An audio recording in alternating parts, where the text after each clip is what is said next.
Hello and welcome. आप देख रहे हैं इंडिया बुलेटिन और मैं हूं इमरान खान। डिजिटल जैसे जैसे तरक्की कर रहा है वैसे वैसे इससे जुड़े खतरे भी बढ़ रहे हैं। आज के दौर में खतरे इतने ज़्यादा बढ़ चुके हैं और इन खतरों में जो सबसे ज़्यादा खतरनाक चीज़ें हैं वो है फाइनेंशियल खतरे, यानी कि अकाउंट हैक करना, पासवर्ड पता करके या हैक करके लोगों को लूटना। इन खतरों से कैसे बचा जाए, इस बारे में बातचीत करने के लिए हमारे साथ साइबर एक्सपर्ट पलविंदर सिंह हैं। उनसे बातचीत करते हैं और जानते हैं कि कैसे बचाव हो और कौन कौन से खतरे नए मार्केट में आ रहे हैं। बहुत बहुत स्वागत है आपका। शुक्रिया सर, बहुत बहुत थैंक यू आपका एंड आपकी सारी टीम का। सबसे पहले तो जो सबसे ज़्यादा वर्ड चल रहा है वो है डिजिटल अरेस्ट जी। कि किसी को डिजिटल अरेस्ट कर लिया, उससे उसका बैंक अकाउंट खाली कर लिया, जितना जो भी लूटा जा सकता था।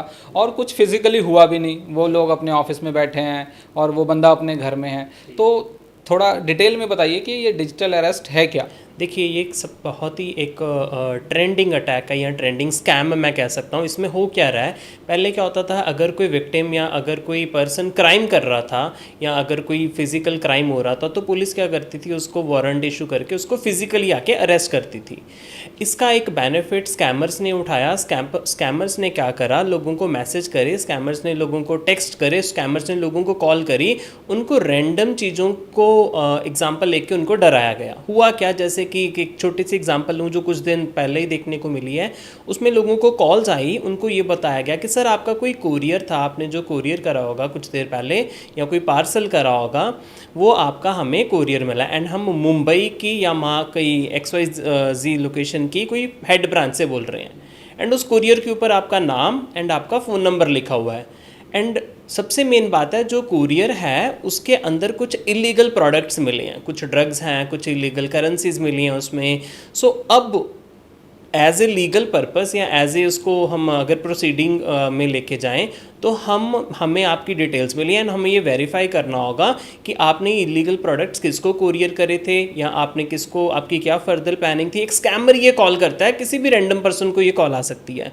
अब होता क्या है, जिस नॉर्मल पर्सन को ये कॉल आ रही है, ना तो उसने कोरियर करा ना ही उसने ऐसा कोई पार्सल करा, बट फिर भी दिक्कत कहाँ पे आ रही है, यहाँ पे वो डर क्यों रहे हैं। उनको ये बोला जाता है सर जो कोरियर था उसके ऊपर आपका नाम एंड फ़ोन नंबर मेंशन था एंड इसीलिए उसको डराया जाता है। ठीक है, उनको स्कैमर्स उनको डराता है कि ठीक है सर, हो सकता है आप ना हो, बट फिर भी आपको हमारी इन्वेस्टिगेशन का एक पार्ट बनना पड़ेगा, हम कुछ क्वेश्चंस करेंगे आपको एंड उसका आपको आंसर करना पड़ेगा।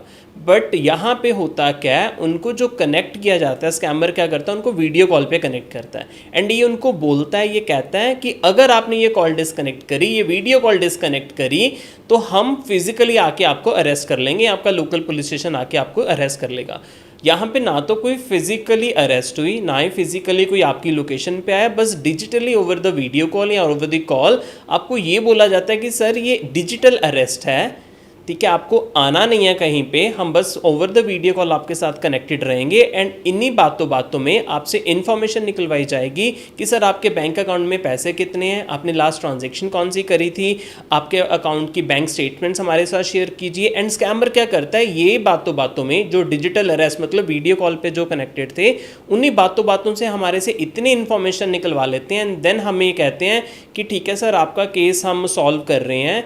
मतलब ऐसे केसेस भी देखने को मिले जहाँ पे ये जो वीडियो कॉल है या जो डिजिटल अरेस्ट वाला प्रोसीजर है कुछ दिनों तक चला, मतलब 4 डेज 5 डेज तक भी ये प्रोसेस चलता रहा एंड उनको बोला गया कि सर नहीं अभी तो ये प्रोसेस चल रहा है and in the last after a week after 10 days उनको बोला गया ठीक है सर हम इसको सॉल्व कर रहे हैं। अब इससे बचने के लिए या अगर इस मैटर को ख़त्म करने के लिए कुछ पैसे आप हमारे ट्रांसफ़र कीजिए, क्योंकि हम डिपार्टमेंट हैं, हम वेरीफाई करेंगे वो पैसे आपके जेन्युइन है या नहीं जेन्युइन है एंड हमारे से वो मैटर सॉल्व करवाने के बिहाफ पे वो पैसे ट्रांसफ़र करवाए गए।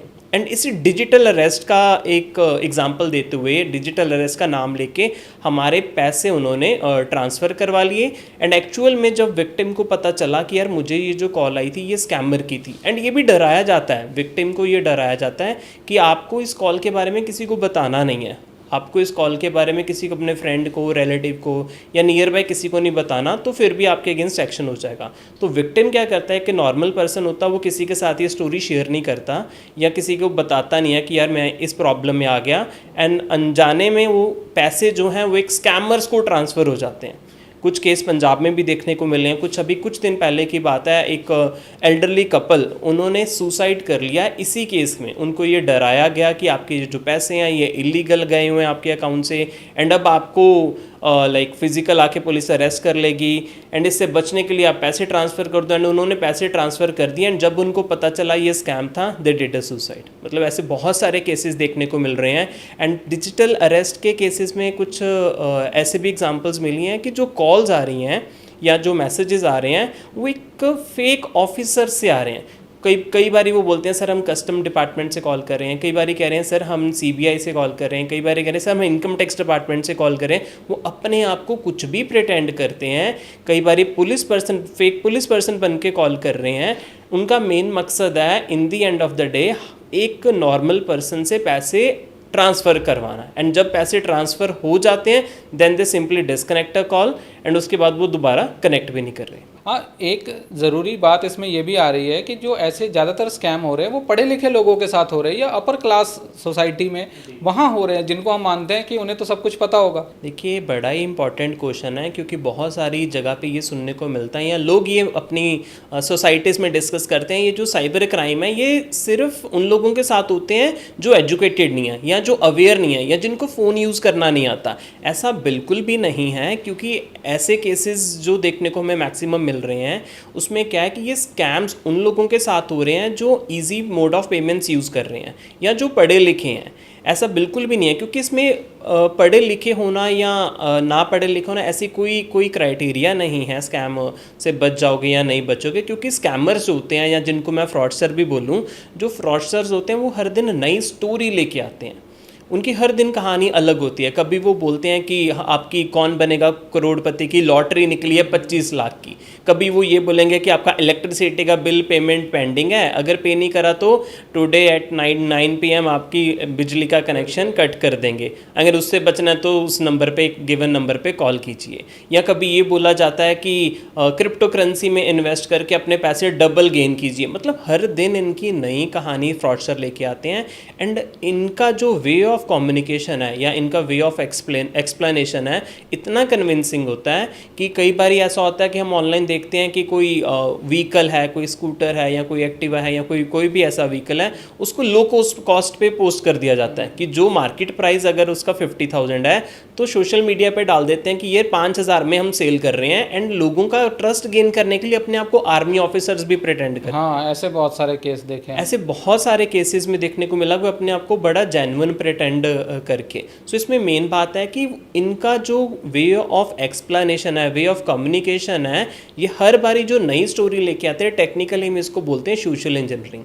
So it's just a matter of social engineering in which they guys are convincing us or convincing lot many people by having a different stories. अब मेन जो पार्ट है यहाँ पे, चाहे वो एजुकेटेड है, चाहे वो नॉन एजुकेटेड है या वो लेमैन है, अगर हम यूपीआई यूज़ कर रहे हैं आज की डेट में, अगर मैं यूपीआई की बात करूं या नेट बैंकिंग की बात करूं या सिंपल एटीएम कार्ड्स या डेबिट कार्ड्स की बात करूं, हर नॉर्मल पर्सन की पॉकेट में 1 या 2 एटीएम कार्ड्स या क्रेडिट कार्ड्स नॉर्मली हम यूज़ करते हैं, जो करना भी चाहिए क्योंकि एक डिजिटल के युग में हमें आगे बढ़ना भी चाहिए।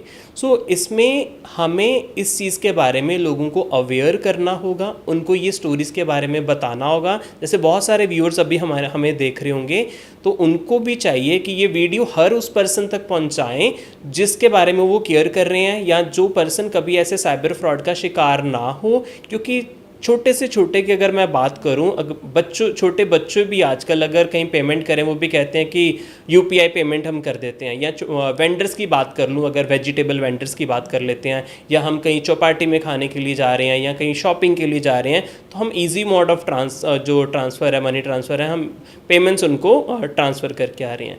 तो हर पर्सन को यहाँ पे अवेयर होने की ज़रूरत है। यहाँ पे चाहे वो एजुकेटेड है, चाहे वो साइबर एक्सपर्ट है, क्योंकि हर हर दिन इनके पास एक नई स्टोरीज हैं फ्रॉडस्टर्स के पास। जब तक हम उनके बारे में नहीं जानेंगे तो ऐसे स्कैम सामने आते रहेंगे। बिल्कुल, पिछले दिनों जब ऐसे केस बहुत बढ़ गए तो प्राइम मिनिस्टर ने भी मन की बात में ये डिजिटल अरेस्ट का जिक्र किया, तो अब बहुत सारे कंपनियों के कॉलर ट्यून पे ही वो मैसेज आता है हमें कि अगर आपको कोई ऐसा कॉल आता है तो इससे सावधान रहे। देखो, जब कभी अर्जेंसी हो जाए, जो बहुत सारे केसेस किसी भी चीज़ को देखने को मिल जाए, चाहे किसी नेशनल इमरजेंसी की बात कर लें या साइबर क्राइम की बात कर लें या कोई भी ऐसी अर्जेंट कोई मैसेज लोगों तक पहुंचाना होता है, ये जो फ़ोन की हम कॉलर टून आजकल आप सुन रहे हैं, हर बारी जब हम किसी फैमिली मेम्बर्स या पेरेंट्स को कॉल कर रहे हैं तो वो पहले कह रहा है कि कोई भी फेक सीबीआई ऑफिसर या फेक पुलिस पर्सन या आपको कॉल करता है तो उसके ऊपर ट्रस्ट मत करना, डिजिटल अरेस्ट ऐसा कुछ भी नहीं होता। तो ये एक लोगों को अवेयर करने का एक प्रोसीजर है गवर्नमेंट ऑफ इंडिया की ओर से। सो ऐसे होने भी चाहिए, नॉट ओनली बाय कि कोई सेंट्रल गवर्नमेंट या पर्टिकुलर गवर्नमेंट्स, लाइक इसको सोसाइटीज़ लेवल्स के ऊपर, एजुकेशन एकेडमिक इंस्टीट्यूशंस हैं, स्कूल्स हैं, कॉलेजेस हैं, यूनिवर्सिटीज़ हैं या बहुत सारे गवर्नमेंट ऑफिसेज हैं, वहाँ पे ऐसे कैंपेन्स रन करने चाहिए जहाँ पे साइबर अवेयरनेस होनी चाहिए, उनको पता चलना चाहिए। क्योंकि जब तक ये मैसेज आम लोगों तक, ग्राउंड लेवल तक नहीं पहुंचेगा तो हर दिन कुछ ना कुछ कहीं से केसेस हमें देखने को मिलते रहेंगे। बिल्कुल, और डिजिटल अरेस्ट जैसा हमारे कानून में कोई प्रोविजन ही नहीं है। जी बिल्कुल, ऐसा लोग कुछ ये भी नहीं सोच रहे कि ऐसा तो हो ही नहीं सकता डिजिटल अरेस्ट, अब कुछ होगा भी तो पुलिस आएगी। देखो, इसमें है क्या, इसमें लोगों को डराया, मतलब साइबर फ्रॉड में सबसे जो मेन पार्ट देखने को मिलता है, सबसे पहले इसमें स्कैमर्स क्या करते हैं, या तो डराते हैं, ठीक है, सेकंड है, या वो एक अर्जेंसी क्रिएट करते हैं कि अभी करना पड़ेगा, अगर अभी नहीं करा तो आपका नुकसान हो सकता है। सर, आपका अगर एटीएम कार्ड रिन्यू नहीं हुआ या आपका डेबिट कार्ड या क्रेडिट कार्ड एक्सपायर जो हो रहा है या उसको अपडेट नहीं करा तो आप बैंक से पिछले अगले 2 महीने तक पैसे निकलवा नहीं सकते। मतलब ये चीज़ें डराई जाती हैं एंड लोगों को लगता है शायद सच में ऐसा कोई कानून आ गया होगा या ऐसा कोई लॉ होगा कि इसलिए हमें ये कार्ड को अपडेट करवाना होगा या किसी को ओवर द कॉल कार्ड की डिटेल्स प्रोवाइड करनी होंगी।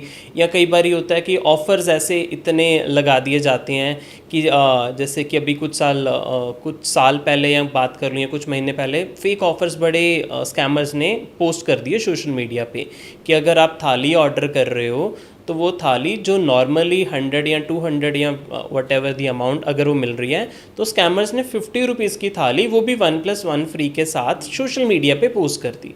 किसी भी बड़े रेस्टोरेंट का नाम लेके, किसी भी बड़े रेस्टोरेंट का नाम लेके एक स्पॉन्सर्ड ऐड रन कर दी एंड उन लोगों को क्या लगा कि यार this is a very reputed restaurant, हो सकता है उन्होंने कुछ एनुअली कोई ऑफ़र चलाया हो या जैसे कि बहुत सारी कंपनी सेल्स चलाती हैं, ऐसा कोई ऑफर्स रन, एंड लोगों ने उस थाली को ऑर्डर करा। एंड जब उस नंबर पे कॉल भी की जा रही थी नेक्स्ट टाइम, मुझे भी वो एडवर्टाइजमेंट दिखी थी तो मुझे मालूम था कि वो फेक ऑफ़र है, क्योंकि वो बहुत सारी ऐसी चीज़ें हम देखते हैं उसमें कि उसकी प्रोफाइल पिक्चर कोई फेक लगी हुई थी, अकाउंट अभी कल ही क्रिएट हुआ था। तो जब मैंने उसकी एनालिसिस करी तो मैंने उन नंबर्स पे कॉल करी एंड मैंने उनसे बात करी कि जी सर एक थाली ऑर्डर करनी थी आपसे, एंड वहाँ पे मोड ऑफ ऑर्डर भी था कि आप कॉल करके ले सकते हो। तो मुझे आगे से रिस्पॉन्स आया, जी सर आपकी थाली ऑर्डर हो जाएगी। तो मैंने रैंडमली पूछा कि ठीक है सर थाली में क्या क्या आएगा। So they did give me the details also कि सर थाली में तंदूरी रोटी आ जाएगी, सर ये शाही पनीर होगा, दाल मखनी, XYZ डिटेल्स ऐसी होगी, मतलब अच्छा मेन्यू मुझे बताया उन्होंने। एंड देन मैंने पूछा सर ठीक है मैं ऑर्डर कैसे कर सकता हूँ ये थाली। कहते सर अभी आपके फ़ोन पे एक लिंक हम भेज रहे हैं, उस लिंक पे क्लिक करके आप ऑर्डर कर सकते हो। And this is really shocking to me. हुआ क्या, जब वो लिंक मेरे फ़ोन पे आया मैंने लिंक को ओपन भी करा। नॉर्मली लोगों को लिंक पे क्लिक्स नहीं करने चाहिए, but I was aware about the link. वो लिंक्स कैसा था, वो लिंक क्या था, वो एक नॉर्मली फॉर्म था। उस फॉर्म के अंदर वो मेरे से मेरा नाम पूछ रहे थे, मेरा फ़ोन नंबर, मेरा एड्रेस पूछ रहे थे, एंड उसके बाद ये पूछ रहे थे कि आपके कार्ड की डिटेल्स। एंड ये भी कहा जा रहा था कि सर आपको जो 50 रुपीज़ भी है वो ऑन द स्पॉट पे नहीं करने, आपको 10 रुपीज़ पे करने हैं, 40 रुपीज़ तब देने जब घर पे थाली आ जाएगी। तो मतलब सोचो उस पर एक कस्टमर का ट्रस्ट लेवल कितना बढ़ जाएगा। वो सोचेगा वाह यार ये तो रेस्टोरेंट ही बहुत अच्छा है। बट यहाँ पे एक सीक्रेट क्या था, वो जो फॉर्म था उसमें हमारे ATM कार्ड की डिटेल्स ली जा रही थी।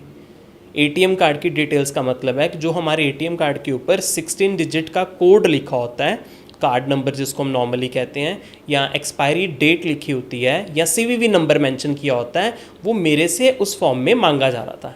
एंड नॉ मुझे लग रहा like I was aware of it this कि ऐसा कभी पॉसिबल नहीं है कि आप कोई तो मेरे टेस्ट करने के लिए कर रहे थे। मैं टेस्ट करने के लिए इसको चेक करा था। एंड उस टाइम पे हो सकता है कितने और लोगों ने ऐसी लाइक ऑर्डर करी हो थाली एंड स्कैमर्स ने उनके साथ स्कैम भी करा हो। एंड होता क्या, अगर मैं ये 3 डिटेल्स उस फॉर्म में फिल कर देता तो स्कैमर क्या करता, मेरे अकाउंट से कितने भी पैसे विड्रॉल करवा सकता था।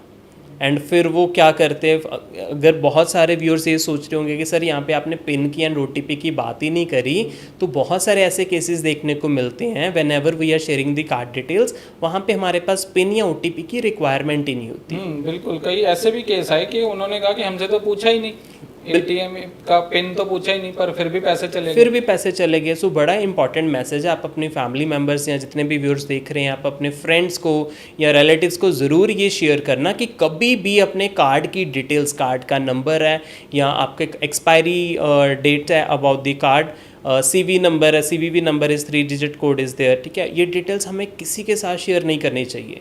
ना तो कार्ड की पिक्चर क्लिक करके शेयर करो, ना ही वो नोट करवाओ किसी को ओवर द कॉल। ये डिटेल्स अगर मैंने किसी के साथ शेयर कर दी तो हमारे अकाउंट खाली हो सकते हैं। बिल्कुल, और कार्ड तो हमें हर जगह यूज़ करना ही पड़ता है, अब इतना नॉर्मल हो गया है, तो क्या उससे भी कोई फ्रॉड हो सकता है? मान लीजिए किसी मशीन पे हमने कार्ड यूज़ कर लिया उस, देखो ये बड़ा ही इम्पॉर्टेंट और अच्छा क्वेश्चन आपने यहाँ पे पुट करा। नॉर्मली हम जब कभी फ्यूल स्टेशंस पे होते हैं या कभी शॉपिंग करते हैं तो गवर्नमेंट ऑफ इंडिया ने वैसे UPI फीचर बहुत अच्छा लॉन्च किया हुआ कि आप स्कैन करो, ठीक है, इनडायरेक्टली वो कार्ड्स के थ्रू ही ट्रांजैक्शन हो रही है। बट कई बार हम क्या करें, हम जब कार्ड स्कैन करते स्वाइप करते हैं, कार्ड स्वाइप करते हैं, या sometimes we are having NFC enabled cards are there कि उसको हम टैप करते हैं, अकाउंट लाइक डेबिट हो रही है अमाउंट। सो यहाँ पे हमेशा जब भी हम कार्ड स्वाइप कर रहे हैं, यहाँ पे बड़ा अच्छा क्वेश्चन आपने करा है, ऐसे डिवाइसेस देखने को मिले हैं बहुत सारी लोकेशंस में, इंडिया में भी मिले हैं, फॉरेन में भी मिले हैं, जहाँ पे हम अपना कार्ड स्वाइप करते हैं वो मशीन जेन्युइन है या नहीं है, क्योंकि ऐसी फेक मशीन्स भी मार्केट में अवेलेबल हैं। कई बार स्कैमर्स क्या करते हैं, अगर ATMs के ऊपर वो क्या करते हैं, जहाँ पे हम कार्ड इंसर्ट करते हैं उस जगह पे एक एग्जैक्ट क्लोन उसके ऊपर फिक्स कर जाते हैं, उसको टेक्निकली हम बोलते हैं स्किमिंग मशीन, स्किमर। वो बिल्कुल कार्ड स्वाइपिंग मशीन जैसे दिखता है। अगर मेरा कार्ड उस मशीन से स्वाइप हो गया तो मेरे कार्ड की card number, expiry date and card का CVV स्कैमर के पास पहुंच गया। सो हमेशा ये ज़रूर चेक करना चाहिए कि क्या वो स्किमर मशीन तो नहीं है, क्या वो फेक मशीन तो नहीं है, क्या आप अपना कार्ड किसी स्किमिंग मशीन में तो नहीं स्वाइप कर रहे, एक जेन्युइन मशीन में कर रहे हो। मोस्ट ऑफ द टाइम अगर आप ATMs में जाके कार्ड इंसर्ट कर रहे हैं, जहाँ पे हम कार्ड इंसर्ट कर रहे होते हैं वो वाला जो सॉकेट होता है उसको थोड़ा सा हिला के देख लेना चाहिए, क्योंकि समटाइम्स अगर वो किसी ने उसके ऊपर पेस्ट करा होगा, वो एक उसका बिल्कुल क्लोन डिवाइस कह सकते हैं, उसके ऊपर पेस्ट किया जाता है, अगर वो पेस्ट किया होगा तो वो बाहर ही वैसे निकल जाएगा। सो इसकी इन्फॉर्मेशन होना ज़रूरी है। तो जब आप कार्ड कभी भी स्वाइप करें, मेक श्योर कि स्किमर भी एक ऐसा डिवाइस है जो आपके कार्ड की डिटेल्स ग्रैब कर सकता है। अभी क्या है कि बहुत सारे कॉल्स, ओरिजिनल कॉल्स भी आते हैं बैंक से, तो अब मुझे उन पर भी यकीन नहीं होता कि कैसे पता करें कि वो सही है कि नहीं, तो कैसे पता किया जाए कि वो जो कॉल आया है वो ओरिजिनल है या नहीं? देखिए नॉर्मली बैंक्स क्या करते हैं, अगर कुछ भी आपसे KYC की डिटेल्स अपडेट करवानी है या कुछ डिटेल्स हैं, आपको कुछ आपसे इन्फॉर्मेशन उनको चाहिए, या कोई कार्ड नया इशू हो रहा है या चेक बुक नई इशू हो रही है, तो बैंक नॉर्मली आपको SMS भेज रहा है या मैसेजेस भेज रहा है या ओवर द कॉल आपको कभी इन्फॉर्म कर रहा है। कभी भी ऐसी कोई क्रिटिकल इन्फॉर्मेशन अगर वो आपसे मांग रहे हैं ओवर द कॉल, या कभी भी या आपको कोई मैसेज आ रहा है जो लिंक पे क्लिक करने के लिए बोल रहा है, तो फर्स्ट ऑफ ऑल बैंक कभी भी आपको कॉल करके आपके कार्ड की डिटेल्स नहीं मांग सकता। बैंक कभी भी बैंक पर्सन कभी भी आपको ये कॉल करके नहीं कह सकता कि सर आप अपने कार्ड के नंबर नोट करवाओ या आप अपने ATM का पिन नोट करवाओ, या बैंक पर्सन कभी आपको ये कॉल करके नहीं कह सकता सर मैं एक अकाउंट भेज रहा हूँ उसमें पैसे ट्रांसफ़र कर दो, या कभी ओवर द कॉल ये नहीं कर सकता सर हम ओवर द कॉल KYC कर रहे हैं। ये जो सारे प्रोसेस हैं ये ऑफलाइन हमें बैंक विजिट करके ही करने होते हैं, या फिर भी हमें कभी ऐसी कॉल आ जाए, हो सकता है समटाइम्स कोई अर्जेंसी ऐसे मैटर्स आ जाएं, बैंक को कुछ डिटेल्स चाहिए, तो बैंक पर्सन आपको यही बोलेगा अगर वो जेन्युइन बैंक पर्सन है कि सर आप हमारी दिस XYZ ब्रांच पे आइए, वहाँ पे हमें ये डॉक्यूमेंटेशन का प्रोसेस करना होगा, चाहे वो कार्ड के रिगार्डिंग है, चाहे वो कोई पर्टिकुलर सर्विसेज के रिगार्डिंग है। तो वो यही बोलेगा कि सर आप इस ब्रांच में विजिट कीजिए। स्कैमर्स हमेशा ये करेंगे कि सर ये नया फीचर है, ये ओवर द कॉल ही हो जाएगा, आपको बैंक आने की ज़रूरत नहीं है। अगर आप उनसे ये भी पूछेंगे सर किस ब्रांच में आके मुझे करना है, बोलेंगे नहीं नहीं सर ब्रांच का कोई लेना देना नहीं है, हम हेड ब्रांच से बोल रहे हैं। मतलब हमें वहाँ यहाँ पे लाइक गलत इन्फॉर्मेशन देके या कुछ भी मिस गाइड किया जाता है कि हम कोई हेड ब्रांच से बोल रहे हैं। जब अगर हमें कभी भी डाउट हो जाए बैंक्स के रिगार्डिंग, तो हमेशा नियर बाय बैंक्स में या बैंक्स के कस्टमर केयर पे कॉल करके या विजिट करके वहाँ से इन्फॉर्मेशन लेनी चाहिए। मोटे तौर पे हमें किसी भी लिंक पे क्लिक नहीं करना है, क्योंकि कोई भी ऐसा लिंक ऐसा हो ही नहीं सकता। हमें किससे कौन हमें लिंक भेज ही रहा है। देखो लिंक्स पे क्लिक करना, इसको अगर और डेंस में जाएं, हम एज एन अवेयरनेस की अगर बात करें, हमें क्लिक नहीं करने चाहिए जब तक हमें ये यकीन ना हो कि वो लिंक कौन भेज रहा है, कौन पर्सन है, कौन लाइक कहाँ से हमारे किस ईमेल से आ रहा है या कौन से फ़ोन नंबर से आ रहा है, उसका सोर्स जानना बहुत ज़रूरी है। ठीक है, कि अगर कोई अननोन फ़ोन से या अननोन व्हाट्सएप नंबर से मुझे कोई लिंक आ रहा है, उस पर कहा जा रहा है कि इस पर क्लिक करके you can grab some amount या कोई ऑफर्स हैं, या कई बार ऐसे भी होता है लिंक्स दिए जाते हैं उसके साथ ये भी लिखा होता है कि ये मैसेज 10 लोगों को फॉरवर्ड करो। उसमें होता क्या है कि हम खुद तो फंस रहे हैं, प्लस पैरेलली हम और भी 10 लोगों को साथ में लेके जा रहे हैं। मतलब हम एक चेन का पार्ट हो रहे हैं, खुद तो हम विक्टिम बन ही रहे हैं, प्लस पैरेलली और 10 लोगों को फर्दर विक्टिम बना रहे हैं। एंड हो सकता है उन 10 में से 5 फिर आके और लोगों को फॉरवर्ड कर रहे हो। सो ऐसे लिंक्स पे अवॉइड करना चाहिए क्लिक करना, जब तक आपको ये एश्योर्ड ना हो कि वो लिंक जेन्युइन है या कोई फेक लिंक है। एक डिजिटल अरेस्ट के बाद जो दूसरा सबसे बड़ा खतरा है वो है डीप फेक का, AI। जी। तो AI से अभी क्या क्या खतरे सामने आ रहे हैं? एक तो हम मोटे तौर पर जान रहे हैं कि वीडियो आ रहे हैं, बिल्कुल, जिससे वो पैसे मांग रहे हैं कि भाई मेरा वीडियो, जबकि वो बंदे का वीडियो ही नहीं है।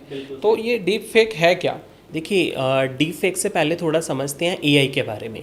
AI क्या है? ये है आर्टिफिशियल इंटेलिजेंस। मेरी जो इंटेंशन है या जो मेरी जो इंटेलिजेंस है, ह्यूमन इंटेलिजेंस जैसे वीडियोस एडिट कर रही थी, ह्यूमन इंटेलिजेंस कुछ फोटोग्राफ्स एडिट कर रही थी, ह्यूमन इंटेलिजेंस कहती थी कि अगर गाड़ी के आगे कोई ऑब्जेक्ट आ जाए तो गाड़ी की ब्रेक्स लगानी चाहिए। ह्यूमन इंटेलिजेंस कहती थी कि अगर रूम में गर्मी है तो फ़ैन या AC ऑन कर लो। ह्यूमन इंटेलिजेंस कहती थी कि रूम में अगर अंधेरा है तो लाइट्स ऑन कर लो।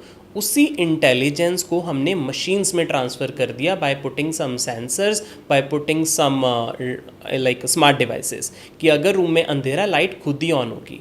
अगर मेरी गाड़ी के आगे कोई ऑब्जेक्ट आ रहा है तो गाड़ी की ब्रेकिंग सिस्टम खुद ही उसको ब्रेक्स लगाएगी। ऑटो पायलट्स गाड़ियाँ like are there already in the market. ये तो थी पॉजिटिव साइड। इसकी अगर मैं नेगेटिव साइड की बात करूँ, जैसे आपने एग्जांपल मिला डीप फेक।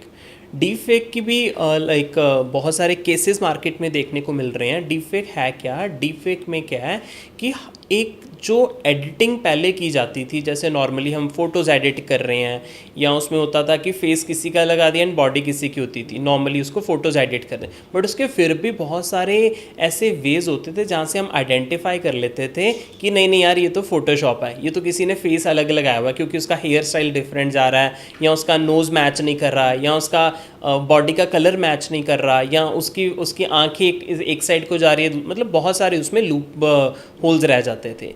अब डीप फेक ने क्या कर दिया, इसी चीज़ को जो हम फ़ोटो एडिटिंग कर रहे थे या वीडियो एडिटिंग कर रहे थे, डीप फेक ने ये सारी एडिटिंग इतने अच्छे लेवल पे ले आए कि अगर मैं जो बोल रहा हूँ मेरे वीडियो में मेरी आइज़ कैप्चर हो रही हैं, मेरी लिप्स मूवमेंट कैप्चर हो रही है, मेरे हैंड की मूवमेंट्स कैप्चर हो रही हैं, अगर डीप फेक मेरी वीडियो बनाई जाए, मैं इस वे में बोलूँगा, बट मेरी जो आवाज़ है या जो मेरा जो टॉकिंग का वे है वो सारा कॉपी होगा, बट वर्डिंग्स चेंज हो जाएंगी।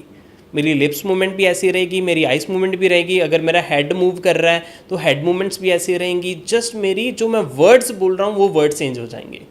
तो डीप फेक इतना डेंजरस है कि इसमें बहुत सारी इंडस्ट्रीज़ ने, इंक्लूडिंग पोर्नोग्राफी इंडस्ट्री ने, इसके ऊपर थ्रेट लाइक शंका करा है कि यार इट इज़ सो डेंजरस कि जब तक हम जेन्युइन पर्सन से नहीं पूछेंगे या इसको इन्वेस्टिगेट प्रॉपर नहीं करेंगे, इसको रियल वर्ल्ड को आइडेंटिफाई करना इज़ वेरी वेरी डिफ़िकल्ट। कि हो सकता है एक नॉर्मल पर्सन की वीडियो कहीं पे आ जाए, या may be in terms of politics कोई वीडियो ऐसे आ जाए, इन टर्म्स ऑफ कोई लाइक पुलिस ऑफिसर ऐसी वीडियोस आ जाए, मतलब कुड बी एनीथिंग, कि जो उसने कहा नहीं होगा एंड कुछ भी ऐसी वीडियोस सामने आ जाएं, it could be a big threat for the Indian industry या वर्ल्ड वाइड उसको कुछ भी स्पीचेस ऐसी आ सकती हैं जो कभी इस लोगों ने लाइक ऐसी बोली भी नहीं होंगी, बट फेक वीडियोस ऐसी स्प्रेड हो सकती हैं। बिल्कुल, फीमेल्स इसका बहुत शिकार हो रही है। ऐसे पॉर्न वीडियो पिछले दिनों एक हीरोइन का भी बन गया था, ऐसा वीडियो बन गया, तो वो इतने लोग इतना जल्दी देख लेते हैं कि जब उसको तो बताने में ही उसका बुरा हाल हो जाता है कि ये मेरा नहीं है। एक अगर डीप फेक की बात करें, ये किसी का करियर, किसी की फैमिली, किसी का बिजनेस, ये पूरा डिस्ट्रॉय कर सकता है, क्योंकि उस पर्सन को आइडिया ही नहीं होगा कि ये डीप फेक किसने बनाया है या वो पब्लिकली कैसे आ गया, क्योंकि जो नेगेटिव है वो बहुत जल्दी स्प्रेड करती है न्यूज़, एंड बहुत लोग इस चीज़ को समझते नहीं हैं। But according to the law, अगर कोई गलत वीडियो है या कुछ गलत न्यूज़ है या गलत है, ये हमें शेयर करना, this is also part of a crime. तो फिर भी अगर ऐसी कोई वीडियोज़ सामने आ रही हैं या कुछ ऐसा कुछ कंटेंट देखने को मिल रहा है, हमें उसको फर्दर शेयर करने की बजाय उसको रिपोर्ट करना चाहिए।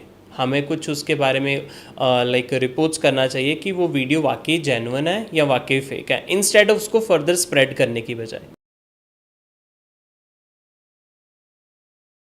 बिल्कुल क्राइम है, क्योंकि आप एक सोर्स हो गए। अब मान लीजिए एक आपने इन्फॉर्मेशन स्प्रेड कर दी, जैसे कि मैं कोविड के टाइम की बात ले लूँ, एक बहुत लाइक न्यूज़ वायरल हो रही थी, क्योंकि फॉरेन गवर्नमेंट्स ने एक ऑफ़र और एक स्कीम लॉन्च करी थी कि जो लोग घर पे बैठे हैं तो वो अपना सरवाइव करने के लिए जो उनको फूड आइटम्स चाहिए या ईटेबल प्रोडक्ट्स बाय करने हैं, उन्होंने कपल ऑफ थाउजेंड्स का उनको फंड्स इशू करे थे कि आपके अकाउंट में क्रेडिट हो जाएंगे, राइट। अब सेम ऐसा ही message during the covid time India में वायरल हो गया कि आपको इंडियन गवर्नमेंट भी इशू कर रही है कि 2000 रुपीज़ आपके अकाउंट में आएंगे। एंड लोगों को लग रहा था वाकई शायद ऐसा कुछ स्कीम मार्केट में आ गई हो, एंड स्कैमर्स ने इसका बेनिफिट उठाया। उस टाइम पे भी स्कैमर्स ने क्या करा, वो मैसेज बना के लोगों को फर्दर फॉरवर्ड करना स्टार्ट कर दिया, एंड उसके नीचे लिंक लगा दिया कि ये जो पैसे आएंगे ये 7 डेज़ में आपके अकाउंट में आ जाएंगे, बट ये आपके डायरेक्ट अकाउंट में ना आके आपके ATM कार्ड में आएंगे। अगेन यहाँ पे स्कैमर्स ने क्या करा, 2000 का लालच देके लोगों के ATM कार्ड्स की डिटेल्स कलेक्ट कर ली। 2000 उनमें क्रेडिट तो होंगे या नहीं होंगे वो बात की बात है, बट जिन लोगों ने वो फॉर्म फिल करा होगा या जिन लोगों ने ऐसी अपने कार्ड डिटेल्स वो 2000 ग्रैब करने के लिए लाइक डाली होगी, उनके अकाउंट से पैसे चले गए होंगे। बट यहाँ पे जैसे आपने क्वेश्चन करा कि अगर हम व्हाट्सएप पे फॉरवर्ड कर रहे हैं, मान लो कि मैंने फॉरवर्ड कर दिया, आपको यहाँ पे फॉरवर्ड कर दिया, एंड आपको लग रहा है कि यार पलविंदर ने शेयर करा है, शायद कोई जेन्युइन होगा, ना इमीडिएटली आप उसमें इन्फॉर्मेशन फिल कर दोगे। बट आपके लिए सोर्स क्रिमिनल कौन हुआ, जिस पर्सन ने आपको सेंड करा, ठीक है। Then it's a part of investigate Palvinder को कहाँ से आया था, फर्दर कहाँ से आया था। सो अगर मैं उस चेन का पार्ट हूँ, I am equally responsible as it is a criminal. हाँ बिल्कुल, हम तो न्यूज़ इंडस्ट्री में देख रहे हैं कि फेक न्यूज़ इतनी तेज़ी से वायरल हो रही है, जिसके करके जान चली जा रही है लोगों की कि भाई ऐसा हो गया, ये करो, इकट्ठे हो जाओ, तो किसी को भी कुछ हो रहा है। तो मतलब फॉरवर्ड करने से हमें बहुत बचना है। बिल्कुल, फॉरवर्ड करने से हमें बचना चाहिए जब तक आपको ये वेरीफाई नहीं है कि वो इन्फॉर्मेशन ठीक है या वो इन्फॉर्मेशन गलत है। बहुत सारे ऐसे आपने देखा होगा कि न्यूज़ इंडस्ट्री में भी फेक एंड रियल रील्स को वो चेक करते हैं या फैक्ट चेक करते हैं कि ये वाकई सही वीडियो है या गलत वीडियो है। सो ऐसे फेक एंड रियल के बारे में हमें ध्यान देना पड़ेगा। डीप फेक से बचने के लिए हमें क्या सावधानियां बरतनी चाहिए? पर हमारा सारा डाटा तो आजकल सोशल पर है ही है, मतलब इससे बचा जा सकता है। सबको फेसबुक तो चलाना ही है, फेसबुक पे है तो वो अच्छी चीज़, अपनी जानकारी लोगों को देना, तो इससे बचा कैसे जाए? देखो, डीप फेक से अगर बचने की बात कीजिए, इसमें कुछ ही सोर्सेज हैं, कुछ ही वेज़ हैं जिससे हम इससे बच सकते हैं, but still it is not 100%। जो वेज़ हैं उसमें हमें क्या करना होता है, जो हमारी सोशल मीडिया है या जो हमारी इमेजेस हैं या जो हमारी वीडियोस हैं, वो हमें पब्लिकली कभी पोस्ट नहीं करनी चाहिए, which is not possible for entire community, क्योंकि बहुत सारे सेलिब्रिटीज़ हैं या बहुत सारे ऐसे पॉलिटिकल लोग हैं जो पब्लिकली आके लोगों को अपने बारे में इंफॉर्मेशन कर रहे हैं या फर्दर उनके क्या प्लान्स उसके बारे में गाइड करते हैं।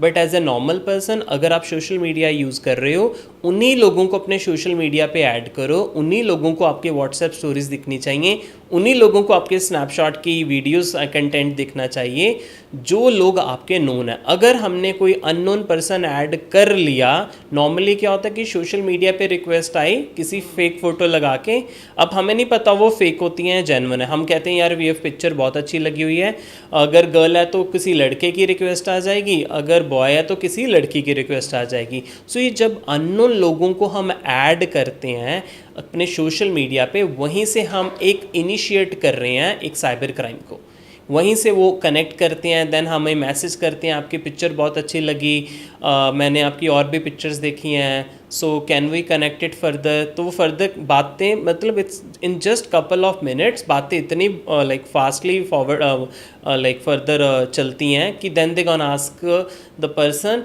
कि I am not using Facebook इतना ज़्यादा और एनी मोर, कि can I have your WhatsApp number. तो जब मैं व्हाट्सएप नंबर अपना शेयर करूँगा उस जो अननोन पर्सन मैंने फेसबुक पे ऐड कर लिया, तो वो अननोन पर्सन मुझे व्हाट्सएप पे मैसेज आ जाएगा हाय का, तो मैं खुश हो जाऊँगा, वाओ यार कि अभी हम फेसबुक पे बात कर रहे थे, इतनी जल्दी ना वी आर कनेक्टेड।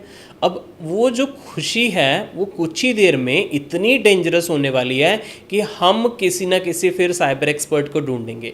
अब होने क्या वाला है यहाँ पे, जब वो व्हाट्सएप के ऊपर कम्युनिकेशन ट्रांसफ़र हो जाती है कि एक अननोन फ्रेंड को मैंने फेसबुक पे ऐड करा, फेसबुक पे कुछ बातें करी, देन फ़ोन नंबर एक्सचेंज हो गए, अब व्हाट्सएप पे आ गया। अब व्हाट्सएप पे क्या हो रहा है, जैसे ही हम कम्युनिकेशन उनके साथ कर रहे हैं, कुछ ही कम्युनिकेशन के बाद आपको ये मैसेज आ जाएगा कि मैं आपको देखना चाहती हूँ, कि लाइक एक वीडियो कॉल पे आपको मैं लाइक कुछ कहना है सी यू लाइव कुछ वीडियो कॉल पे, एंड हमें लगता है ठीक है यार अब तो हम फ्रेंड्स बन ही गए हैं, चलो क्विकली कॉल कर लेते हैं, ठीक है। And what the person gonna do, जो सेकंड पर्सन मेरे साथ ऐड हुआ है या हुई है, तो वो क्या करेगी, तो मुझे वीडियो कॉल करेगी। जैसे वीडियो कॉल मेरे पास आएगी तो विद इन, ये वीडियो कॉल ज़्यादा देर नहीं चलेगी, मैक्सिमम 20 to 30 सेकंड्स चलने वाली है। ये 20 to 30 सेकंड्स में होगा क्या, जैसे मैं वीडियो कॉल ऐसे ऑन करूँगा उसमें फेस मेरा आ रहा होगा एंड सेकंड पर्सन का उसमें वीडियो आ रही होगी प्लस, एंड ऐसे ही देखते देखते वो सेकंड पर्सन जिसने मुझे अननोन मैंने जिसको अननोनली ऐड कर लिया था विदाउट नोइंग हर, अब वो करेगी क्या, वो सेकंड पर्सन देखते देखते अपने कपड़े लाइक नेकेड होना स्टार्ट हो जाएगी, उसमें मेरा फेस आ रहा है, मेरी बात हो रही है, एंड मुझे लग रहा है कि ये चल क्या रहा है, मतलब मेरे देखते देखते अगर मैं डिस्कनेक्ट भी करूं it will gonna take 5 to 7 seconds, क्योंकि इतनी देर में हमें पता ही नहीं चल रहा होता, क्योंकि वो हाई बोल रहा है एंड उसमें मेरी वीडियो आ रही होगी नीचे एंड उसकी बॉडी आ रही होगी, एंड वो 20 सेकेंड्स के बाद कॉल खुद ही डिस्कनेक्ट हो जाएगी। 15 to 20 seconds are enough, and उस कॉल के बाद मुझे एक वीडियो क्लिप आएगा जिसमें ये दिखेगा कि मैं उस पर्सन के साथ बात कर रहा हूँ एंड मेरा फेस आ रहा है उसमें एंड उस पर्सन की बॉडी आ रही है, क्योंकि उसने कुछ ही सेकंड्स में पूरी लाइक बॉडी को नेकेड कर दिया। अब वो क्लिप के बिहाफ पे अब गलती क्या हुई थी मेरी, मैंने अननोन को फेसबुक पे ऐड करा, कुछ 4 बातें करी, फ़ोन नंबर एक्सचेंज हुआ, अब फ़ोन नंबर एक्सचेंज के बाद व्हाट्सएप पे बात हुई, व्हाट्सएप की वीडियो कॉल पे बात हुई, अब मेरे पास क्लिप आ गया। अब यहाँ से एक डेंजरस साइड स्टार्ट हुई। अब क्या होगा, वो पर्सन क्या बोलेगा या बोलेगी, वो कहेगी कि ठीक है ये क्लिप मेरे पास है, अब मेरे पास ये भी पता है कि पलविंदर आपके साथ फेसबुक पे कितने लोग कनेक्टेड हैं, they will not take a नाम कि आपके साथ एक इमरान सर ऐड है, आपके साथ कोई ABC पर्सन ऐड है, आपके साथ कोई मनीष सर ऐड है, तो रैंडमली वो 10 लोगों का नाम मेरे सामने आ जाएगा, एंड उन 10 लोगों का जो नाम मेरे सामने आ जाएगा एंड वो ये बोलेगी कि पलविंदर अगर आपने ये पे नहीं ना करे पैसे मुझे, 5000 से स्टार्ट कर लेते हैं, ठीक है। ये स्टार्ट कर लेते हैं मैं इसलिए बोल रहा हूँ क्योंकि गेम अभी ख़त्म नहीं होगी। देखो ना से कि सर 5000 पलविंदर पे करो, मैं ये वीडियो डिलीट कर दूँगी। तो पहले मैं डरूँगा कि यार अगर ये इमरान सर के पास वीडियो चले गई या किसी भी पर्सन के पास चले गई, कोई ना कोई 10 में से मेरा कोई ऐसा होगा कि जो मेरा वाकई I would be getting scared कि उसके पास नहीं जानी चाहिए। तो मैं क्या करूँगा, उसको 5000 पे कर रहा हूँ। 5000 के बाद क्या होने वाला है, जो सेकंड मैसेज आएगा कि ठीक है 5000 तो हमारे पास आ गए, अब ये अमाउंट बढ़ गई है, अभी भी हम वीडियो डिलीट नहीं करेंगे, आपको 20000 पे करने होंगे। अगर मैंने 20000 भी पे कर दिए, फिर थर्ड मैसेज आएगा अब आपको 50000 पे करने होंगे। एंड ऐसे केसेस मुझे देखने को मिले जहाँ पे लोगों ने 5-5, 6-6 लाख रुपए पे कर दिए। जब उनका अकाउंट पूरा निल हो गया, पूरा खाली हो गया, देन उन्होंने बोला कि अब हम कुछ नहीं कर सकते, अब हमारे पास पैसे नहीं हैं। एंड फिर उन्होंने कुछ अपने फ्रेंड्स के साथ बात करी कि मेरे साथ ऐसा हुआ, मैंने किसी वीडियो कॉल पे किसी से बात करी, एंड देन कुछ केसेस हमारे पास भी ऐसे पहुंचे थे कि जिन्होंने इतना करने के बाद हमारे पास बताया कि हमने तो इतने पैसे ट्रांसफ़र कर दिए। एंड देन हमने उनको गाइड करा कि अगर ऐसी कोई भी वीडियो कॉल्स आ रही हैं, पहली चीज़ हमें वीडियो कॉल्स अननोन नंबर से एक्सेप्ट नहीं करनी चाहिए। सेकंड, अगर कोई ऐसे ब्लैकमेल कर रहा है या आपसे पैसों की डिमांड कर रहा है तो वो कभी भी पैसे फर्दर ट्रांसफ़र नहीं करने चाहिए, क्योंकि आपके पैसे यूज़ करके वो फर्दर दोबारा किसी और को अटैक करेंगे या गलत पर्पज़ के लिए वो दोबारा वो पैसे यूज़ करेंगे। सो ऐसा कोई भी अगर अटैक हो रहा है तो नियर बाय अपने पुलिस स्टेशन या गवर्नमेंट ऑफ इंडिया ने नंबर लॉन्च करा हुआ है 1930 का, या cybercrime.gov.in के ऊपर हमें रिपोर्ट करना चाहिए कि हमारे साथ ऐसा हुआ। अब हुआ क्या, 5 लाख का नुकसान भी हुआ एक अननोन पर्सन को सिर्फ फेसबुक पे ऐड करने का। सो ऐसे केसेस से बचना चाहिए या ऐसे पैसे ट्रांसफ़र करने से बचना चाहिए। पहली चीज़, अननोन कॉल्स जो हमें आ रही हैं व्हाट्सएप के ऊपर आ रही हैं, ऐसी वीडियो कॉल्स को एक्सेप्ट करना ही नहीं चाहिए, क्योंकि हम जैसे ही एक्सेप्ट कर रहे हैं वो वीडियो क्लिप अगर 5 to 10 सेकंड्स का भी बन गया तो it would gonna have a big problem for you. बिल्कुल, जबकि हमें पता ही नहीं है कि आगे होने क्या वाला है। और व्हाट्सएप पर अभी कॉल का ट्रेंड भी बहुत बढ़ गया है। लोग सोच रहे हैं कि ज़्यादा सेफ है इसलिए वो व्हाट्सएप कॉल पर जा रहे हैं, इसलिए भी उनको आसानी हो जा रही है। बिल्कुल, देखो समटाइम्स क्या होता है कि हम किसी आउट ऑफ नेटवर्क में बैठ रहे हैं जहाँ पे हमारे sim networks are not like working properly, वहाँ पे हम नॉर्मली वाईफाई यूज़ करके या किसी का लाइक घर का या ऑफिस का वाईफाई यूज़ करके ओवर द व्हाट्सएप हम कॉल्स कर रहे हैं। तो ठीक है, that is another way of you like having a communication with some other person. But अगर कोई अननोन पर्सन्स कर रहा है तो कॉल्स कर रहा है या वीडियो कॉल्स आ रही हैं, उससे हमें बचना चाहिए। तो एक बड़ा ट्रेंड चलता है सोशल मीडिया पर भी, हम देखते हैं कि आईफोन बहुत सेफ़ है। तो आईफोन कितना सेफ़ है? देखिए, ऐसा कुछ नहीं होता कि आईफोन अगर हमने ले लिया तो हमारा कभी डेटा लीक नहीं होगा। बहुत सारे ऐसे केसेस देखने को मिल चुके हैं। छोटी सी एग्जांपल लूँ, एक केस आया था फैपनिंग नाम का। फैपनिंग का जो केस था अप्रॉक्सीमेटली इट वाज इन 2018 या 17 के आसपास ये केस था। हुआ क्या था, जितने भी सेलिब्रिटीज़ थे यूएस से थे, कुछ यूरोप के भी थे, वो सेलिब्रिटीज़ एक अपने आईफोन्स यूज़ कर रहे थे नॉर्मली जो हम यूज़ कर रहे हैं। अब आईफोन में जो नॉर्मली वो पिक्चर्स क्लिक कर रहे थे वो उनकी गैलरी में सेव हो रही हैं। अगर मैं एंड्रॉयड फ़ोन की बात करूं तो फ़ोन में क्या होता है कि अगर हमने गूगल फ़ोटोज़ ऑन करा हुआ है, हमारी सारी फ़ोन की photos are getting upload to the Google photos, cloud पे अपलोड हो रही हैं। बट यहाँ पे same process is for iPhone. IPhone में क्या हो रहा था, जो भी हमारी फ़ोटोज़ हम क्लिक कर रहे हैं वो आई क्लाउड के ऊपर, मतलब ओवर द क्लाउड वो फ़ोटो सारी अपलोड हो रही हैं। अब यहाँ पे यूज़ तो आईफोन हुआ, अब हुआ क्या, हैकर्स ने क्या करा, यहाँ पे स्कैमर्स ने क्या करा, by somehow by doing a phishing attack, उन सभी सेलिब्रिटीज़ के, मतलब होंगे तो बहुत ज़्यादा लोग, बट उन सभी सेलिब्रिटीज़ के पासवर्ड्स गेन कर लिए by doing some phishing attacks, कि उनकी ईमेल आईडी पता कर ली जो एप्पल की है, एंड उनके पासवर्ड्स ग्रैब कर लिए। अब जैसे ही अगर हमारी मेल आईडी एंड पासवर्ड किसी हैकर के पास पहुंच रहा है या कोई पर्सन उसको लॉगिन कर रहा है, तो हमारी जो भी क्लाउड में डेटा है, चाहे वो फ़ोटोज़ हैं, चाहे वो कॉन्टैक्ट्स हैं, कोई देख सकता है। सेम प्रोसेस उनके साथ हुआ, जैसे कि आपने अभी स्टार्ट करा कि आईफोन कितना सेफ़ है, सेम प्रोसेस वो भी आईफोन यूज़ कर रहे थे। तो जितनी भी वो सेलिब्रिटीज़ थी, उनकी मोबाइल में से जो पर्सनल उनकी पिक्चर्स हैं या फैमिली पिक्चर्स हैं या व्हाटएवर उनकी जो XYZ पिक्चर्स हैं, वो सारी पिक्चर्स पब्लिकली लीक करती। And that case was called as a fappening, and इसका सेकंड वर्जन फैपनिंग 2.0 भी वॉज देयर, एंड उसमें भी ऐसे बहुत सारे लोगों के क्रेडेंशियल्स, बहुत सारे लोगों की इंपॉर्टेंट फ़ोटोज़ या secret photos I should say, वो पब्लिकली वॉज अवेलेबल। एक फ़ोटो मान लीजिए, जैसे हम एक कहते हैं कि हमने एक फ़ोटो खींचा पर हमने किसी को भेजा नहीं, तो और हम अपने फ़ोन से डिलीट कर देंगे, तो क्या वो भी जब फ़ोटो डिलीट होने के बाद दोबारा रिकवर हो जाती है या डिलीट होने के बाद डिलीट हो जाती है? देखो, ये एक अच्छा क्वेश्चन है। इसमें डिपेंड करता है कि हम मेमोरी डिवाइस कौन सा यूज़ कर रहे हैं। ठीक है, अगर तो मैं इन जनरल बात करूं, होता क्या, हमारे हर मेमोरी डिवाइस के अंदर कुछ सेक्टर्स होते हैं। जब हम डेटा डिलीट करते हैं कुछ भी, वो सेक्टर्स में जाके सेव हो रहा है, एंड हमें लगता है वो फ़ोन से डिलीट हो गया या मेमोरी कार्ड से वो डिलीट हो गया या हार्ड डिस्क से वो डिलीट हो गया। डिलीटेड डेटा मतलब हमें पूरी ब्लैंक एक पेन ड्राइव दिख रही है या मेमोरी कार्ड दिख रहा है, डिलीटेड डेटा भी रिकवर होता है। सो अगर आप अपने मोबाइल फ़ोन मार्केट में सेल कर रहे हैं या मेमोरी कार्ड से सेल कर रहे हैं या हार्ड डिस्क कभी सेल कर रहे हैं, तो ये ज़रूर माइंड में रखना कि आपका अगर फॉर्मेटेड डेटा है या डिलीटेड डेटा है वो रिकवर हो सकता है। सो उससे बचने के लिए you have to use some wiping tools, some erasing tools are there, जिसमें वो कुछ ट्रैश मेमोरी या ट्रैश डम्प्स को ओवरराइट करके आपकी मेमोरीज डिवाइसेस को अनरिकवरेबल बनाते हैं। या तो ऐसा जो गैजेट्स हैं उन्हें बेचा ही ना जाए, क्योंकि कहीं ना कहीं तो उसका कोई ना कोई यूज़ कर ही लेगा। नहीं, इसका देखो, अगर मैं जेन्युइन यूज़ की बात करूं, ठीक है, अगर मेरे फैमिली की पिक्चर्स हैं, ठीक है, हमारे कुछ मैरिज की वीडियोस हैं या कोई फैमिली ने फंक्शन करा तो एक फ़ोटोग्राफ़र ने उसकी वीडियोस क्लिक कर दी, ठीक है, by the end of the day उस मेमोरी कार्ड को पता चला कि एक जो फोटोग्राफ़र हमने हायर करा था वो कह रहा है सर मेरा मेमोरी कार्ड करप्ट हो गया या वो डिलीट हो गया, समहाउ फाइल्स डिलीट हो गई। तो इसका पॉजिटिव यूज़ उन लोगों के लिए है जिनका वाकई कुछ इंपॉर्टेंट डेटा है एंड गलती से डिलीट हो गया, उसको रिकवर करना। अगर ये मैं टेक्नोलॉजी को ही बैन करूँगा तो बहुत सारी इंडस्ट्रीज़ या बहुत सारे ऐसे लोग हैं जो बिल्कुल ही होपलेस हो जाएंगे कि गलती से अगर डेटा डिलीट हुआ तो वो अनरिकवरेबल परमानेंटली हो जाएगा। एक सवाल ये है कि जो ऐप परमिशन मांगते हैं हमसे उसका क्या मतलब होता है? जैसे वो कहते हैं कि क्या हम आपके कॉन्टैक्ट्स को वो कर सकते हैं या गैलरी को कर सकते हैं, तो इसका मतलब कि वो हमारे सारे कॉन्टैक्ट्स को पढ़ पा रहे हैं?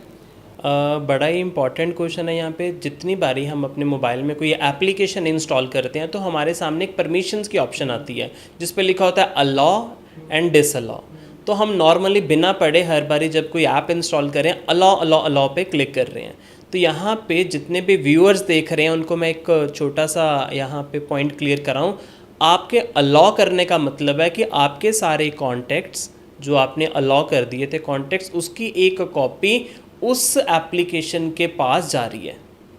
अगर आपने अलाउ लोकेशंस के लिए करा तो आपके मोबाइल की लोकेशन, मतलब ऑब्वियसली आपकी लोकेशन उस कंपनी के पास जा रही है कि आप कहाँ पे बैठे हो।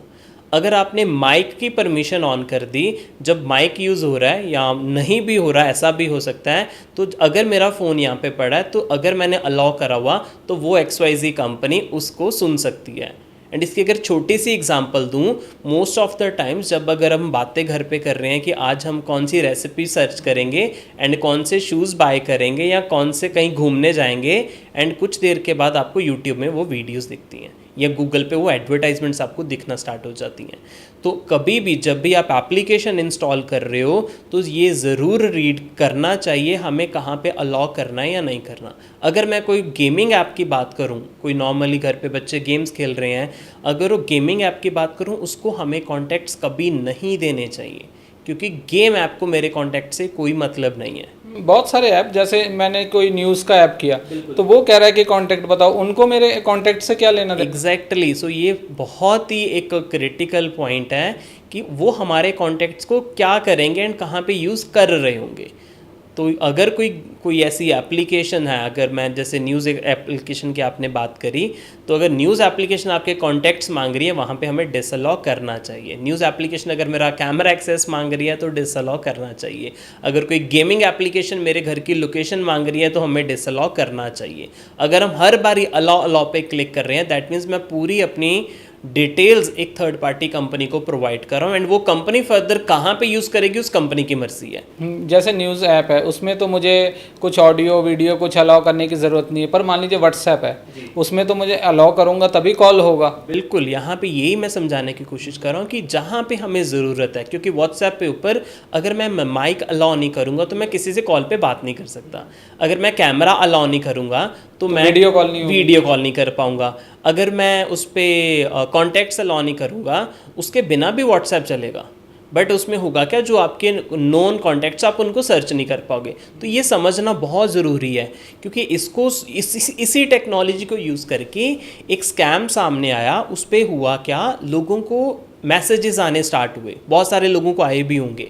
उस मैसेजेस पे लिखा होगा प्री अप्रूव्ड लोन, कि आपका लोन ऑलरेडी अप्रूव है एंड आप अभी इसको गेन कर सकते हैं। और उसमें अमाउंट्स भी लिखी होती हैं, कभी 10 लाख, कभी 20 लाख या 10,000, 20,000, क्विक लोन, कुछ ऐसे वर्ड्स लिखे होते हैं। एंड हमें लगता है कि यार मुझे पैसों की ज़रूरत है, चलो ट्राई कर लेते हैं उन ऐप्स को। एंड उसके साथ लिंक्स दिए होते हैं, उन लिंक्स पे क्लिक करते हैं, हमारे फ़ोन में एप्लीकेशंस डाउनलोड होती हैं। ऐसे केसेस भी देखने को मिले, हमारे फ़ोन में एप्लीकेशंस डाउनलोड होती हैं एंड वो एप्लीकेशंस क्या करती हैं, हमें कहती हैं कि सबसे पहले, जैसे अभी हम बात कर रहे थे, एप्लीकेशन इंस्टॉल होते ही वो हमारे कॉन्टैक्ट की परमिशन मांगती है। 99 people go simply click on allow, कि ठीक है कि अलाउ कर देते हैं। उसके बाद वो हमारी लोकेशन मांगती है, हम उस पर भी अलाउ करते हैं। देन वो हमारी सेल्फ़ी मांगती है, हम सेल्फ़ी भी क्लिक करके उस एप्लीकेशन को दे रहे हैं। देन वो मेरे से आधार कार्ड की पिक्चर्स मांग रही हैं, देन पैन कार्ड की पिक्चर मांग रही हैं, देन बैंक अकाउंट मांग रही हैं। एंड ये जो एप्लीकेशन का अभी वो कह रहे हैं ये प्रोसेस है अभी एप्लीकेशन यूज़ करने का। अगर मेरा ये सारा डेटा मैंने एप्लीकेशन को प्रोवाइड कर दिया, उसके बाद वो क्या करते हैं, वो कहते हैं आपका जो अप्रूव्ड लोन की लिमिट है दैट इज़ 2000, कि अभी आपको 2000 रुपीज़ आपके अकाउंट में क्रेडिट ही हो पाएंगे। एंड नॉर्मली लोग करते हैं कि ठीक है मुझे 2000 लेना है या नहीं लेना, वो यहीं पे रुक जाते हैं कि यार मुझे तो ज़्यादा पैसों की ज़रूरत थी। अब इसके बाद क्या होगा, कुछ ही सेकंड्स के बाद आपके अकाउंट में 2000 रुपीज़ आ जाएंगे। ठीक है, मैंने कोई उनको परमिशन नहीं दी, बस मैंने एप्लीकेशन इंस्टॉल करी थी, उसमें सारा डेटा उन्होंने मेरा ले लिया। अब 2000 आ जाएंगे तो हम उनके कस्टमर केयर पे कॉल करेंगे, क्योंकि वो कोई ऐसी बैंकिंग एप्लीकेशंस नहीं होती, स्टैंडर्ड बैंक्स नहीं होते। उनका नाम भी एप्लीकेशन का होता है कि क्विक लोन्स, उनका नाम होता है कि अर्जेंट लोन्स, कुछ ऐसे उनके नाम है, लोन 1 लोन 2 लोन्स, कुछ ऐसे उनके नेम्स होते हैं। एंड उनसे अगर उनके चैट बॉक्स पे बात की जाए, वो कहते हैं ठीक है आप इस नंबर पे आप 2000 रुपीज़ वापस कर दीजिए। एंड हमें कई केसेस में ऐसा दिखा कि लोगों ने वापस भी करे हैं, कई केसों में लोगों ने बोला कि नहीं यार मैं बाद में वापस करूंगा, अभी मुझे श्योर नहीं है कि, क्योंकि वो सिंपली व्हाट्सएप नंबर या कोई यूपीआई नंबर दे देते हैं उस पर वापस करने का। अब होता क्या है, यहाँ पे जो पैसे 2000 मेरे पास आए थे, 1 हफ्ते के बाद मुझे कॉल आएगी कि सर आपने 1 हफ्ते पहले जो लोन लिया था 2000 रुपीज़ का, अब उसका इंटरेस्ट पे करने का टाइम आया। ठीक है, अब इंटरेस्ट पे करने पे मैं बोलूँगा कि ठीक है बताइए कितना इंटरेस्ट है। जो 2000 रुपीज़ हमने लिए थे उसका इंटरेस्ट वो बताएंगे सर 20,000। एंड यहाँ पे जिस पर्सन ने वो एप्लीकेशन इंस्टॉल करी थी, या उसने सेल्फी लगाई थी, या अपना आधार कार्ड पैन कार्ड प्रोवाइड करा था, एंड उस पर्सन के लिए एक शॉकिंग टाइम है यहाँ पे। वो सोचेगा हाउ इट इज़ पॉसिबल कि 2000 मैंने क्रेडिट लिए, वो भी मैंने मांगे नहीं, उन्होंने ज़बरदस्ती मेरे अकाउंट में क्रेडिट करवा दिए, एंड उसका इंटरेस्ट के लिए मुझे 20,000 बोला जा रहा है। एंड अगर हम उनसे बात करेंगे कि सर ये 20,000 तो क्यों इंटरेस्ट पे करूँगा, मैं तो आपका 2000 वापस करूँगा, एंड अगर 500 या 1000 जो भी है कि जेन्युइन सी अमाउंट मैं पे कर दूँगा, तो वो लोग क्या करेंगे, वो आपको थ्रेट करते हैं। वो हमें कॉल्स करेंगे, फिर वो बोलेंगे कि सर आपने ये जो 2000 लिया था इसका 20,000 तो पे करना ही पड़ेगा आपको। एंड अगर आपने पे नहीं करा तो आपके कॉन्टैक्ट्स की लिस्ट हमारे पास है, उसमें आपकी मौसी जी का नंबर है, उसमें आपकी वाइफ का नंबर है, उसमें आपके पेरेंट्स का नंबर है, तो उन सबको हम मैसेज करेंगे कि आप लोन फ्रॉडस्टर्स हैं, डिफेम करेंगे। एंड डिफेम भी कुछ लिमिटेड नहीं, उनका जो आधार कार्ड था पैन कार्ड था उसके ऊपर बड़ा बड़ा लिख देते हैं कि ये लोन फ्रॉडस्टर है, ये रेपिस्ट है, इसने कुछ इलीगल क्राइम करा है, इसने कुछ बैंक्स के पैसे देने हैं, एंड ऐसी पिक्चर्स बना के कहते हैं हम उनको भेजेंगे। एक जलंधर के केस की अगर मैं बात कर लूँ तो यहाँ पे कैसा केस देखने को मिला था कि सेम प्रोसेस उस पर्सन ने करा, एंड उससे भी पैसों की डिमांड की जा रही थी। वो एक नॉर्मल फैमिली से बिलोंग कर रहा था, and he was about to do suicide. उसकी फ़ोटो के ऊपर ये लिखा हुआ कि इसने किसी 10 ईयर्स की लड़की का रेप करा है, and he is a rapist, plus ये बहुत सारी कंपनीज़ का लोन इसने देना है, एंड ये भागा हुआ है, एंड कहीं पे भी ये मिले इसको पकड़ लो। एंड ये पिक्चर बना के उसको सेंड कर दी। And person belongs to a very genuine family. He was about to do suicide. He visited to my office. हमने उनको कन्विंस करा कि सर ऐसा कुछ नहीं है, ये इनका काम ही है लोगों को परेशान करना। इसमें बहुत सारे लोग जो इसमें इन्वॉल्व हैं, जो वो उनका काम ही है कि ऐसे आपको कॉल्स कर करके परेशान करना। एंड सिर्फ इतना ही नहीं, वो 20,000 में सिर्फ आपको डिफेम ही नहीं करेंगे, बहुत रैंडम कॉल्स आएंगी आपको अलग अलग नंबर से, एंड अलग अलग टाइम पर, रात को 12 बजे आएगी, रात को 2 बजे आएगी, सुबह 4 बजे आएगी। सारा दिन में 100+ कॉल्स आती हैं लोगों को, एंड उनमें ये कहा जाता है कि नहीं आपको 20,000 तो पे करने ही पड़ेंगे।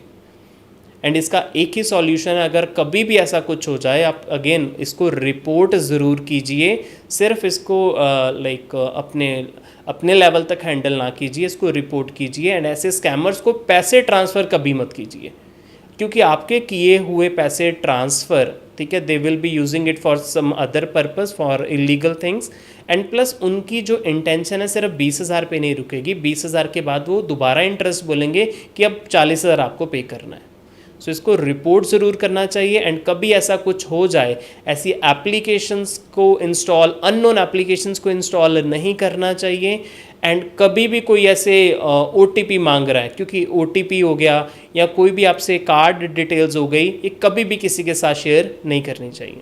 मोटे तौर पर एक परसेप्शन ये है कि अगर किसी के अकाउंट से मान लीजिए पैसा चला गया तो वो वापस नहीं आता। तो ऐसे जो केसेस हैं जितने रिपोर्ट हो पा रहे हैं, तो उनमें आपको क्या लगता है कि इन्हें ट्रैक करना इजी है या पैसा वापस आ जाता है? कईयों में तो हमने सुना जो बहुत बड़े केस हो गए, उसमें तो हमने सुना कि उन्होंने जाके रांची जाके या झारखंड, वो जामतारा वाला केस है, वहाँ जाके पकड़ लिए। पर जो किसी की 5,000, 10,000, 20,000 अमाउंट गई, तो वो वापस आ सकती है या उसे इतना टाइम लग जाएगा कि वही हिम्मत हार जाएगा? देखो, जो फिज़िकल क्राइम होते हैं, फिज़िकल क्राइम का मतलब है कि किसी का पर्स स्नैच हो गया, या किसी की गाड़ी कोई चोरी हो गई, या किसी का कोई चेन स्नैचिंग हो गई, या फिज़िकल कुछ कोई हिट करके भाग गया। फिज़िकल क्राइम्स में क्या होता है, हमें ये देखना होता है कि वो किसी CCTV कैमरा में रिकॉर्ड हुआ, या किसी ने उनको ऑन दी स्पॉट पकड़ लिया, या उनको फॉलो अप करके देखा वो किस साइड गए, या उनकी गाड़ी का नंबर नोट हुआ या नहीं हुआ। ज़्यादा से ज़्यादा कितनी दूर का होगा? आसपास का ही होगा? आसपास का होगा, ठीक है। उसमें फिर भी चांसेस हैं, 50-50 के चांसेस हैं। अगर तो डिटेल्स नोट हो गई तो चांसेस आर हाई कि वो पकड़ा जाएगा। अगर कहीं पे कैप्चर नहीं हुआ then it might take a long time. But ये जो साइबर क्राइम्स होते हैं, ये जो डिजिटल क्राइम्स होते हैं, इनमें पकड़ा तो जाएगा ही जाएगा, क्योंकि इसमें हर जगह पे आपका फ़ोन नंबर ट्रैवल कर रहा है, आपकी IP एड्रेस ट्रैवल कर रहा है, आपकी लोकेशन ट्रैवल कर रही है, आप किस टावर पे कनेक्टेड हो उस फ़ोन नंबर को लेके। आप ATM पे जा रहे हैं, वहाँ पे ATM के कैमराज आर देयर। अगर हम ऑनलाइन फंड्स ट्रांसफ़र कर रहे हैं, वो भी अकाउंट टू अकाउंट ट्रांसफ़र होने हैं। अगर किसी फ्रॉडस्टर ने मेरे से पैसे ट्रांसफ़र करवा लिए, वो किसी फ़ोन नंबर या किसी UPI पे करवाएगा या किसी बैंक अकाउंट में करवाएगा। अब वो बैंक अकाउंट खुलवाने के लिए हम नॉर्मली देखते हैं कि बैंक का ऑफिशियल्स कितनी फॉर्मेलिटीज़ करते हैं कि वो हमें आपका ID प्रूफ 1 चाहिए, ID प्रूफ 2 चाहिए, फिर एक आपको नॉमिनी चाहिए, उसका भी ID प्रूफ चाहिए, कितनी फॉर्मेलिटीज़ होती हैं। सो समटाइम्स क्योंकि ये क्रॉस स्टेट हो सकता है कि दूसरी स्टेट में पैसे ट्रांसफ़र हुए हैं, या दूसरी कंट्री में ट्रांसफ़र हुए हैं, या कोई नंबर ऐसा यूज़ हुआ कि जिसका कोई ID प्रूफ ही नहीं था। तो जो अगर कोई ऐसे सिम भी सेल कर रहा है जिसका ID प्रूफ वो कस्टमर से नहीं ले रहा, तो जितना वो क्रिमिनल रिस्पॉन्सिबल है जिसने क्राइम करा, उतना ही एग्जैक्टली शॉपकीपर रिस्पॉन्सिबल है जिसने वो सिम सेल करा था। उतना ही बैंक एम्प्लॉय रिस्पॉन्सिबल है अगर उसने उसके डॉक्यूमेंट्स पूरे कलेक्ट नहीं करे। तो इसमें टाइम लग सकता है जो भी साइबर क्राइम्स होते हैं, बट इसमें ऐसा नहीं कहा जा सकता कि ये कभी ट्रैक ही नहीं होगा। So it might take a times, but it's not like कि ये पॉसिबल ही नहीं है। हाँ, अभी हमारा जो पुलिस का सिस्टम है वो भी कितना स्ट्रांग हुआ है। मान लीजिए किसी के 2,000 रुपये चले गए, पर वो गए किसी झारखंड के अकाउंट में, तो उसको तो ट्रैक करना पुलिस के लिए भी मुश्किल ही है, क्योंकि उसके लिए फिजिकली उन्हें वहाँ जाना पड़ेगा। बिल्कुल। सो इसके लिए कुछ गवर्नमेंट ऑफ इंडिया ने ऐसे कॉमन प्लेटफॉर्म्स लॉन्च करे हैं, जैसे cybercrime.gov.in है, कि आप अगर साइबर क्राइम की रिपोर्टिंग करना चाह रहे हो, आप डायरेक्टली उस वेबसाइट पे जाके कर सकते हो। या अगर आपका कभी फ़ोन गिर गया कहीं पे, या कहीं चोरी हो गया फ़ोन, आप डायरेक्टली उनकी वेबसाइट पे जाके रिपोर्ट कर सकते हो, एंड आपका चोरी हुआ फ़ोन इमीडिएटली ब्लॉक लिस्ट में हो जाएगा। कि जैसे ही वो किसी नए टावर के साथ या नए सिम के साथ कहीं पे कनेक्ट करेगा, आपको मैसेज आएगा, आपको इन्फॉर्म किया जाएगा कि आपका फ़ोन जो आपने ब्लॉक करा हुआ है, जो आपने वहाँ पे रिपोर्ट करा है, वो अभी पता चला कि वो XYZ टावर के साथ कनेक्टेड है, XYZ लोकेशन पे है, या कौन सा सिम उसमें चल रहा है। सो थोड़ा सा इसको प्रोसेस को स्मूथ लाइन किया जा रहा है, बट फिर भी जैसे हम लाइक वन स्टॉप सॉल्यूशन बनाते हैं, लाइक सुविधा सेंटर्स आर देयर किया, तो साइबर सेल्स भी एक सेपरेट प्रोविज़न होनी चाहिए। अगर कोई साइबर के रिगार्डिंग कुछ भी हो रहा है या कोई क्राइम्स हो रहे हैं, थोड़ा इजी वे ऑफ रिपोर्टिंग बनानी चाहिए, एंड आम लोगों को ज़रूर जागरूक करना चाहिए। हमें छोटे छोटे कैंपेन्स ऑर्गेनाइज करने चाहिए, सेमिनार्स करने चाहिए, कुछ इवेंट्स ऐसे ऑर्गेनाइज करने चाहिए, एक्सपर्ट्स को बुलाना चाहिए। मतलब लोगों में अवेयर करना ही सबसे बेस्ट सॉल्यूशन है, तभी हम लोगों को इस क्राइम से बचा सकते हैं। सावधानी में ही बचाव है। सावधानी में ही बचा है, ये बिल्कुल सही कह रहे हैं। बिल्कुल, इतना बड़ा मुल्क है हमारा, 140 करोड़ आबादी, वहाँ तो पहुँचना ही इतना रीच करना ही इतना मुश्किल काम है, तो ये आने वाले टाइम में मतलब इसकी बहुत ज़रूरत है अवेयरनेस की। बिल्कुल। मैं रिक्वेस्ट भी करता हूँ आपके चैनल के थ्रू कि चाहे वो पंजाब गवर्नमेंट है, चाहे वो किसी भी स्टेट की गवर्नमेंट है, उनको छोटे छोटे लेवल पे ऐसे कैंपेन ज़रूर रन करने चाहिए, क्योंकि साइबर क्राइम का सबसे इजी सॉल्यूशन है अवेयरनेस। आज से कुछ साल पहले जब लोगों को हमने रेड लाइट्स का मतलब समझाया था कि रेड लाइट पे रुकना है, येलो पे हमें गाड़ी स्टार्ट करनी है एंड ग्रीन पे ही मूव करना है, सो ऐसे अब now people are very aware, they are following a rules. जो ब्रेकर तो ऑब्वियसली उनके लिए रूल्स बने हुए हैं, उनके लिए फाइन्स हैं। Same thing is like for the mobile phones also, कि हर जाने की पॉकेट में है, बट इसकी अवेयरनेस की उनको अभी कमी है। They have to learn the things, they have to aware about it कि कैसे कैसे इससे हम बच सकते हैं। नो डाउट इसके बेनिफिट्स भी बहुत हैं, बट इसके जो डीमेरिट्स हैं उसके बारे में भी हमें जागरूक होना पड़ेगा। बिल्कुल, एक छोटी सी गलती से उसकी ज़िंदगी भर की कमाई चली जाती है एक आदमी की। उसके पास क्या ऑप्शन है, दोबारा पुलिस ट्रैक करेगी, पकड़ेगी, वो एक बात का मसला है, पर पहले तो गया वो। करेक्ट, और फॉर द टाइमिंग जान चली जा रही है लोगों की। बिल्कुल, इसमें केसेस ऐसे भी दिखे हैं जिसमें it's a life threatening part for the people. बिल्कुल, हम भी अवेयरनेस के लिए आपसे पॉडकास्ट करते रहेंगे ताकि ज़्यादा से ज़्यादा लोगों तक पहुंचा जा सके और सावधानी में ही बचाव है।